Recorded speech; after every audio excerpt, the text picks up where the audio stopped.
Welcome to another exciting episode from Marvelous Videos. I'm your host, Tia Ayer, an Indestructible Force, Origins, Grey She-Hulk. Who is Marvel's Grey She-Hulk? Jennifer Walters, Bruce Banner's cousin, is also She-Hulk. After taking a blood transfusion from him, she turned into the Hulk, and since her 1980s debut, she has developed into one of Marvel's most powerful female characters. She gained fame amongst fans as a jovial figure and transformed into someone distinct from her cousin, intermittently being a powerful attorney and a member of the Avengers. She-Hulk is one of the most endearing heroines out there, whether she is green or gray. In 1989's The Sensational She-Hulk by John Byrne, the character originally intended to be called the Female Hulk, grew across her boundaries and discovered her voice. Jennifer Walters stole the limelight from her cousin Bruce Banner for the first time ever by demonstrating a shrewd demeanor that could triumph in both the court of law and on the battlefield. A live-action TV series based on the MCU brings back She-Hulk a few decades later. The audience has been introduced to her persona, but there's a lot more to being a Hulk than meets the eye. In today's video, we shall discuss a variation of the She-Hulk when she is fueled by rage and Jennifer's persona is overtaken by that of an angry Hulk.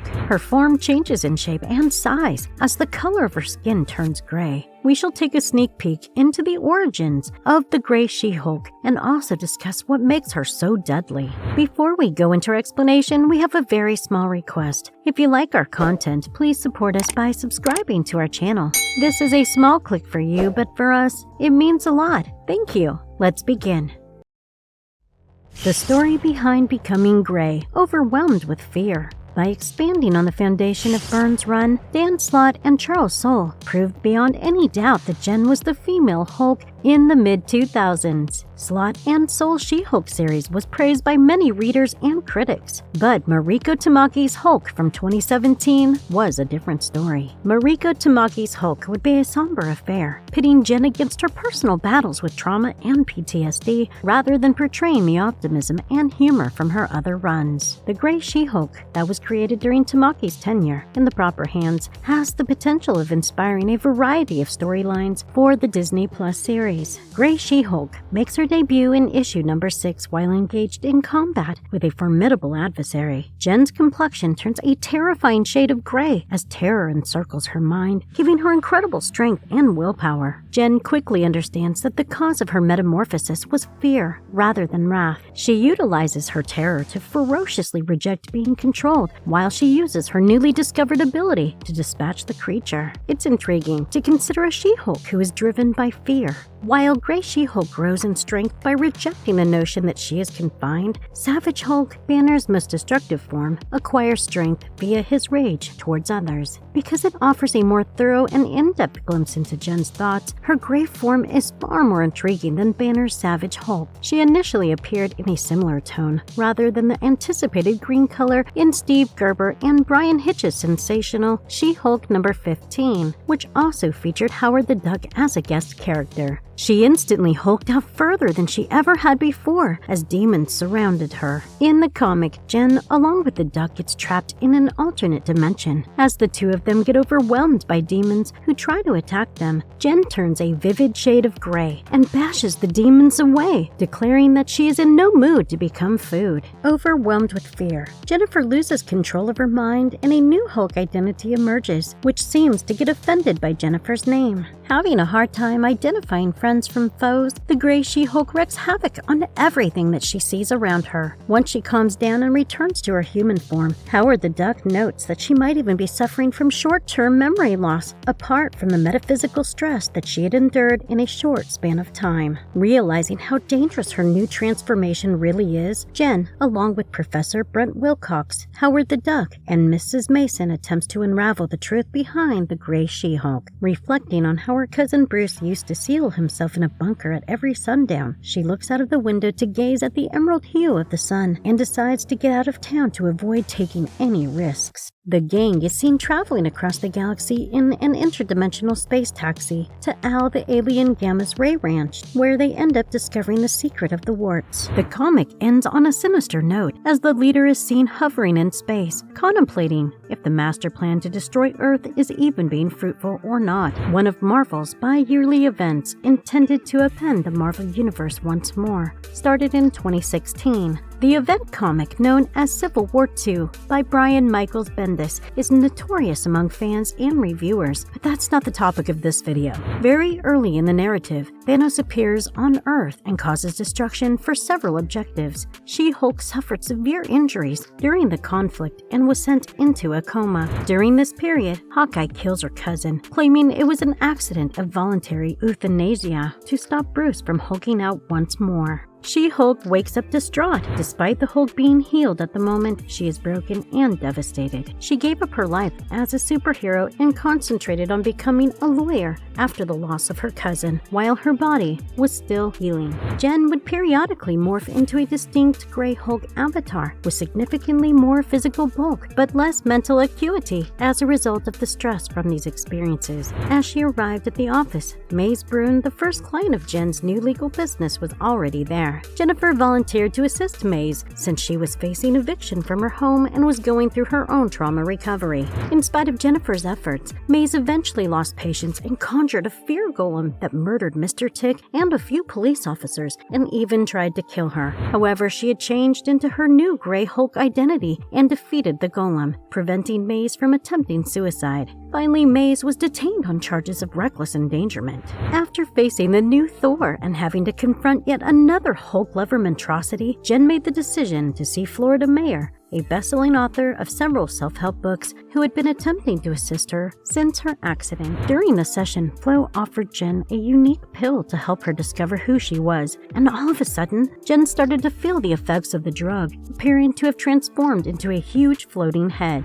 She recovered her body and met Bruce after facing her Hulk alter ego and Thanos in her mind, forcing her to finally face all of her fear, wrath, and insecurities. After bidding farewell to her cousin, she fell asleep, and when she awoke, she had destroyed Flo's chamber and was once again green. After the events of the Civil War, it was revealed in August 2016 that a new Hulk book, authored by Mariko Tamaki, will be released in December. Jen was portrayed as the new Hulk after Bruce's death. Tamaki has spoken extensively about her plans for the book and its direction. She discussed how this event changed the way she looked at Jen in talks with the AV Club and the Washington Post. She had always felt at ease in her own skin, but all of a sudden she didn't. She was saddened by Bruce's passing and lost all of her self-control as the Hulk. With all of the stigma that the label carries, she was no longer the same woman and had become more like the Hulk. The story of Jen's trauma and burden, how she dealt with it, and her attempts to move on would be the subject of the Hulk. Tamagi declared that she would battle both actual and symbolic monsters, ones that would thematically correspond to her pain. She did, however, vow that Jen's new best friend Hellcat will still be present and that the lawyering from previous episodes would continue, despite the significant transition. Other characters and companions from previous runs were not hinted at and ultimately never appeared. Despite the changes, there was still a hint at a promise that followers of Jen's earlier escapades would find something to like here. A fresh take on She-Hulk was attempted by Mariko Tamaki with the introduction of the Grey She-Hulk, but it fell short. Most fans didn't like Jen Walters' radical transformation, the show's darker tone, or its eagerness to break the precedent. But if the Disney Plus show is any indication, Tamaki's reign might still have an impact on the protagonist today. She-Hulk, Attorney at Law, demonstrates that Tamaki's work can resonate with old and new viewers alike through a more inclusive and realistic perspective on Jen's problems as a woman and a desire to expand her spiritual core. In Marvel Comics Hulk issue number 34, the narrative follows the journals of the leader as he prepares to drop a gamma bomb in the middle of a city to collect specimens for his research. He eventually finds himself in confrontation with the One Below All, the immediate and diametrically opposed equivalent of the One Above All. The One Below All is arguably Marvel's first real anti-god, and as such, it is the unrivaled personification of devastation, fury, and chaos, one that has fundamentally transformed Marvel's cosmology. The One Below All is also the real cause of Marvel's gamma radiation's mutagenic effect, which results in the creation of gamma mutates, and he also serves as the main antagonist of the Immortal Hulk series. In an interesting turn of events towards the end of the story, the leader merges his intellect with an Al of Banner's creation named Gammon. He then accesses repressed memories of the She-Hulk and ponders upon what it would be like to bring her back to life, so she could die again. What makes the Gray She-Hulk so powerful? Next, we shall take a look at what exactly makes this vicious form of She-Hulk so deadly. Here, we discuss the strengths that She-Hulk possesses and how they compare with the angrier, bigger Gray She-Hulk. Jennifer studied law at Harvard Law School and UCLA School of Law. She has demonstrated considerable variety in her legal career, defending crime suspects, businesses, and even victims of domestic abuse. But apart from her expertise in law, she also has an arsenal of superhuman abilities. Jen Walters had a blood transfusion from Bruce Banner, aka the Hulk, and as a result became a gamma mutant with skills resembling those of her cousin. She was gifted with the power of the One Below All and has a gamma mutate physiology. Jennifer Walters has the power to transform into a woman that resembles the Hulk. Walters' skin and hair becomes green while she grows a few inches and significantly increases her bodily Hulk in her regular She-Hulk form. In contrast to her cousin the Hulk, or perhaps some Hulk incarnations, Jennifer often keeps her entire intellect and personality when she transforms into the She-Hulk. This is not the case for all of her incarnations, including the savage Gray She-Hulk, as well as any instances in which her gamma ray concentrations wear off. After her first appearance in Civil War II by Bendis, Gray She-Hulk has been recreated a few times to represent the ferocious nature of Jen's inner demon. From 5 feet 6 inches in her human form to 6 feet 7 inches in her Gray She-Hulk form, Jen's body is able to transform and morph back in an instant. Weighing almost 900 pounds, the Gray She-Hulk is significantly bulkier and stronger than her green She-Hulk form. Apart from superhuman strength and agility, She-Hulk is also capable of regenerative healing, energy manipulation, and absorption.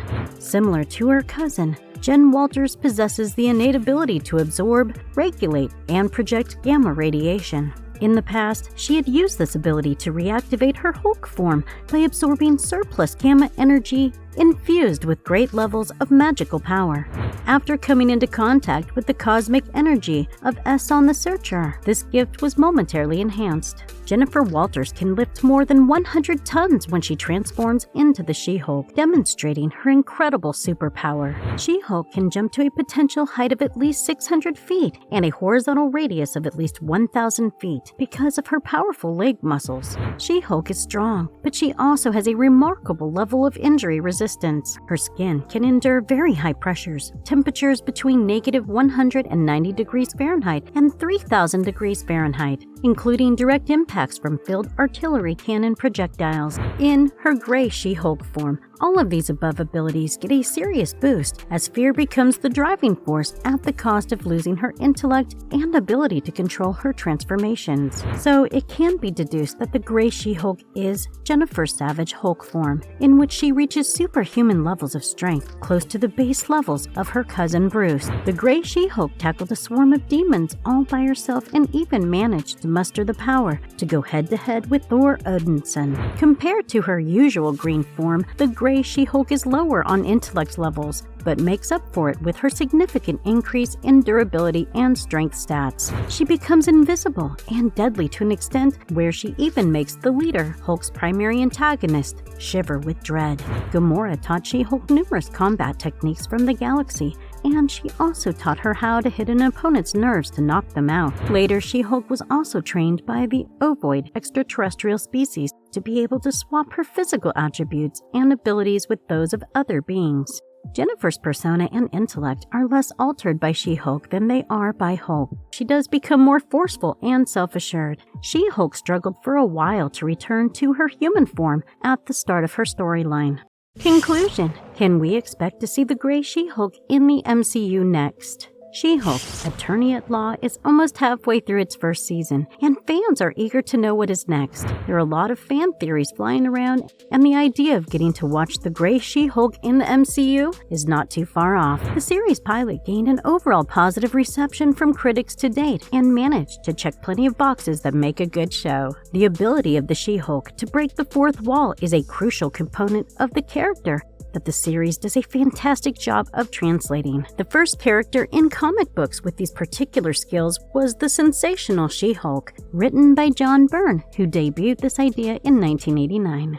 The show makes excellent use of fourth wall breaking to offer humor and meta-commentary regarding the program itself and events taking place outside the MCU. In addition to Tatiana Maslany's portrayal of the serial's lead, Mark Ruffalo, and Tim Roth also made an outstanding cameo in their respective roles as the Hulk and the Abomination. The MCU starts off the arc She-Hulk Attorney at Law, with Jennifer being taught the importance of self-control and discipline by her cousin Bruce Banner, who is savvy with the way of the Hulk. Jennifer is mostly reluctant to learn and is impatient to get back to her old life and the career that she spent years building. Although this can be a clear indication that Marvel wants to keep the option of developing the She-Hulk story further, perhaps even hinting at her possibly losing her sense of control over her psyche. Taking all of this into consideration, it can be deduced that the Gray She-Hulk might just become a new addition to MCU's roster in the upcoming future. And if you liked our content, don't forget to leave a like and subscribe to us if you haven't already. Have a good one and be safe. Thanks, everyone.